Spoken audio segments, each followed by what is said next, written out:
El tribunal convoca como amicus curiae que acompaña a la parte actora a Comité del Consumidor, Codelco. Oradores, doctores Andrés Gil Domínguez y licenciado Eliseo Verón. Recordamos respetar el término de 15 minutos para las exposiciones, por favor.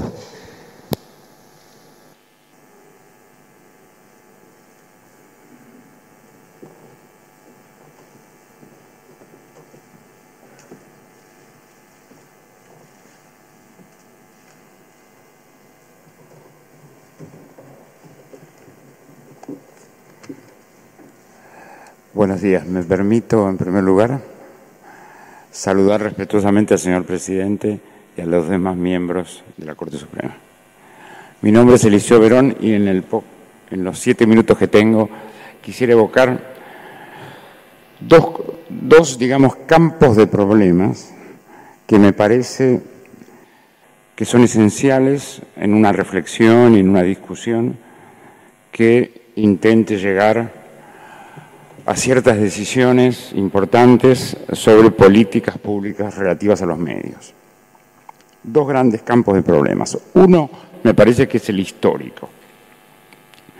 Creo que es importante tener claro cuál fue la evolución de la producción de la información en nuestras sociedades que nos fue llevando a las situaciones en que nos encontramos hoy. Ese es un aspecto importante. Sobre eso yo voy a solamente señalar una cuestión, y es que, centrándome básicamente en lo que habría que decir newspapers, porque no eran diarios al principio, no salían todos los días, o periódicos, como quieran, digamos, que ese soporte papel fue durante mucho tiempo el centro crucial de la producción de información en las sociedades de Occidente, digamos. Entonces, los primeros newspapers nacen a mediados de la primera mitad del siglo XVII, 1600 y algo. Hasta ahora son más o menos 400 años de historia. De esos 400 años de historia, en realidad, hay solo un periodo bastante breve en el cual, pienso, se puede verificar que hubo una relativa autonomía y sustentabilidad de las empresas que producían información. Eso fue en el siglo XX, más o menos entre 1920 y los años 1980. Yo diría que en los años 1980 empezó a sentirse una crisis importante de los diarios, crisis que entonces no es Internet la responsable, venía de antes, muy lentamente, e Internet le da el golpe de gracia a esa crisis. Entonces, si yo retiro esos 60 años de relativa autonomía y sustentabilidad de los newspapers, con algunos casos que quedarán en la historia como casos particularmente importantes de modos de dar información, como el New York Times, pero no es el único. Si yo retiro eso, en los otros 300 y tantos años de historia, los newspapers estuvieron siempre al servicio de los políticos, siempre. Porque además eran los políticos los que financiaban los diarios. Y es bien conocido que cada vez que había en algún parlamento, en Francia o en Inglaterra, lo que fuera, un cambio en los equilibrios de poderes, había newspapers que desaparecían, otros newspapers que nacían en ese momento. Los newspapers, en la mayor parte de su historia, estuvieron al servicio de la política. Eso creo que no hay que olvidarlo. Entonces, ese momento privilegiado del siglo XX es un momento donde tuvieron una cierta sustentabilidad y una cierta rentabilidad. Esos elementos creo que no hay que olvidarlos, ambas cosas. Porque la historia muestra que fue el único momento en que las empresas de producción de información estaban en condiciones de enfrentar, si eso se daba, a los gobiernos. Ese es un primer campo de problemas. Segundo campo de problemas, contrariamente a este primero, es la necesidad de tener una minuciosa, prestar mucha atención a lo que está pasando en este momento. La nueva situación que ha generado Internet. Y yo creo que si uno junta las dos cosas, Horizonte Histórico e Internet, empieza a entender un poco en qué estamos y hacia dónde tendría que ir una buena reflexión sobre políticas públicas de los medios. Hay más, pero yo hice una lista de 5 aspectos de la situación actual generada por la mutación de Internet, que es una mutación del acceso a los medios. Internet no es un nuevo medio, Internet es una revolución en el acceso a los discursos de los medios.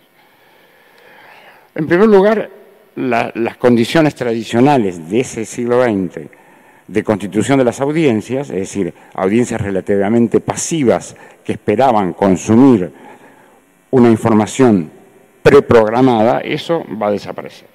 Eso va a desaparecer. Segundo punto, como consecuencia de la llamada digitalización, es casi una exigencia cotidiana en este momento el uso de la totalidad de los soportes técnicos, digamos. El texto, la imagen, el sonido, el video, todo tiene que ser usado porque se ha transformado en una especie de exigencia básica de los consumidores. Y esto hace que la producción de la información sea muy, muy cara. El tercer punto es un punto técnico más específico, pero tiene que ver con el fin del broadcasting, que tiene también que ver con el fin de la manera en que se constituían las audiencias y los públicos antes de esta situación. Esto hace, en cuarto lugar, que haya que repensar totalmente la profesión del periodismo. Hay que empezar de nuevo de cero y ver qué significa ser periodista hoy en día. Y 5, supone ir construyendo lentamente nuevos saberes sobre formas interactivas y formas de relación social que hace unos pocos años no existían. Twitter, Facebook, las redes sociales, todo eso hay que pensarlo y lleva mucho tiempo. Quiero decir, la situación es mucho más compleja que la situación anterior. Entonces, en este caso, multiplicar los obstáculos de las voces existentes cuando lo que hay que enfrentar es una situación de esta complejidad, a mí me parece totalmente descabellado. Totalmente descabellado. Hago una última observación. Si uno mira el estado de la infraestructura tecnológica que está generando Internet, no hay ninguna razón para limitar ciertas voces con el pretexto de que vengan otras voces. Todas caben en la situación actual. Entonces, dado que estos dos grandes campos de problemas fueron perfectamente ignorados por la ley que fue sancionada por este gobierno, yo digo que esa ley era obsoleta el día en que salió publicada en el Boletín Oficial. Muchas gracias.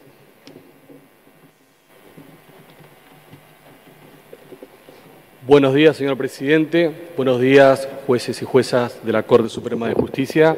Junto con el doctor Verón, venimos a hablar en representación de Codelco, una organización no gubernamental de defensa de los consumidores que tiene su personería gremial tanto en Salta como a nivel nacional, con inscripción número 2 desde el año 1994.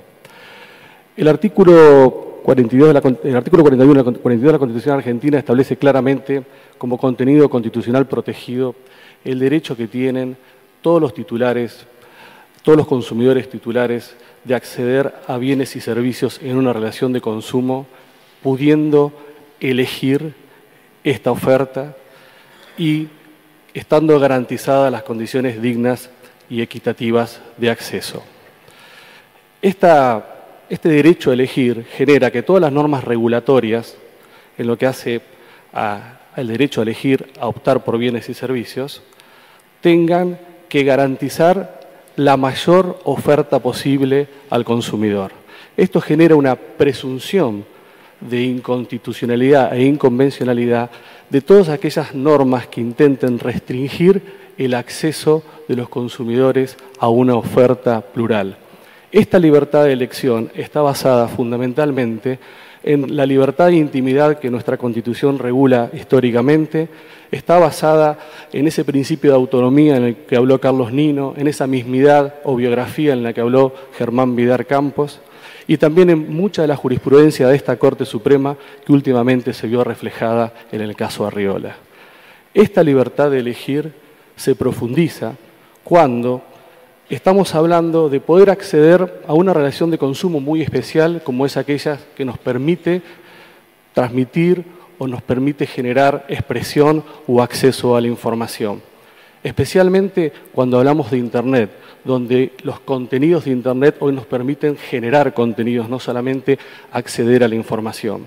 Entonces, cuando hablamos de este derecho que tienen los consumidores de poder elegir una oferta de bienes y servicios en términos de acceso a la libertad de expresión, estamos hablando en términos de Luigi Ferraioli de una garantía primaria, porque no solamente protege una relación de consumo, sino también permite efectivizar la libertad de expresión y el acceso a la información. Desde esta perspectiva, claramente, y de la perspectiva de los consumidores, el artículo 45 de la Ley de Servicios de Comunicación Audiovisual es claramente inconstitucional e inconvencional. Específicamente porque al limitar el número de licencias de los cableoperadores solamente a 24 a nivel nacional, lo que va a hacer efectivamente es que aquellos que hoy puedan acceder a la televisión por cable no puedan más acceder a la televisión por cable. Y especialmente esto se va a ver profundizado y afectado en aquellas localidades con poca densidad de población y en aquellos sectores económicamente menos favorecidos. Si nosotros pensamos que la televisión por cable analógicamente se puede parecer al periódico porque no ocupa espacio, porque ocupa un espacio indeterminado, un espacio que en teoría es infinito, así como los periódicos nunca han tenido regulaciones especiales, tampoco la televisión de cable la tendría que tener, tan solo la regulación general de defensa de la competencia. Quizás tengamos que pensar si en un espacio que por naturaleza es infinito, es indeterminado, es abierto, es constitucional y convencional una regulación tan rígida, tan estricta como la que intenta imponer el artículo 45 de esa perspectiva. Lo mismo sucede con la cuotificación del mercado.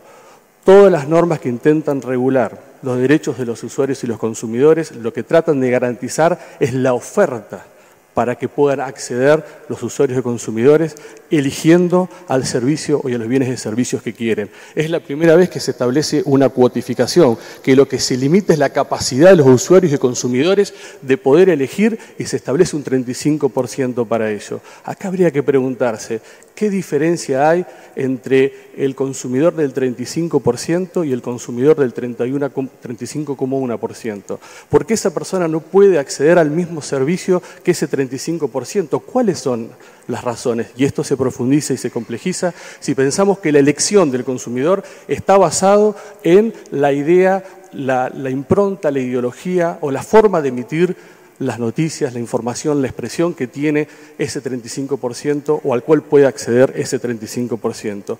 Y esto se complejiza aún más cuando pensamos que el Estado no tiene ningún límite para poder llegar a la totalidad de la audiencia, con lo cual, frente a ciertas políticas gubernamentales, la capacidad crítica de poder acceder a los usuarios y consumidores a un discurso crítico, una gestión de gobierno, se vería limitada.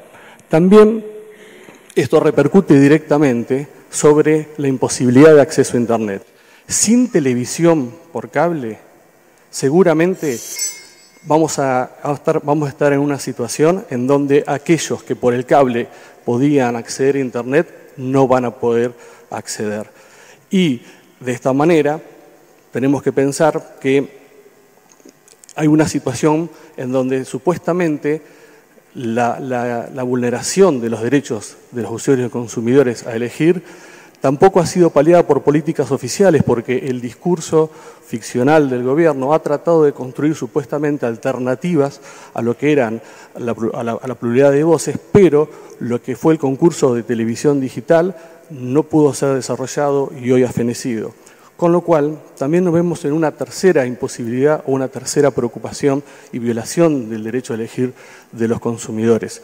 Por cuanto también el artículo 45 lo que establece es la imposibilidad de que quien tenga una licencia de cable operador pueda desarrollar un canal de contenidos audiovisuales o una señal propia. ¿Qué sucede con esto? Que lo que se va a estar violando en este caso es la posibilidad de que se generen señales de contenido locales, porque van a disminuir las señales de contenidos locales y porque esto lo que va a generar es que artistas, productores, conductores, información, ideas locales no se puedan desarrollar. Y esto genera también una gran discriminación en cuanto a la nacionalidad, porque este límite solamente está establecido, está estipulado para los nacionales. Los operadores extranjeros, los productores de señales extranjeros pueden generar todas las señales de contenidos que quieran, los nacionales solo una. Si la ley de medios tuvo como objetivo desarrollar el Pacto de San José de Costa Rica y la jurisprudencia de la Corte Interamericana de Derechos Humanos, si tuvo como objetivo primordial desarrollar la pluralidad de voces, claramente con estos artículos no lo ha hecho. Muchas gracias.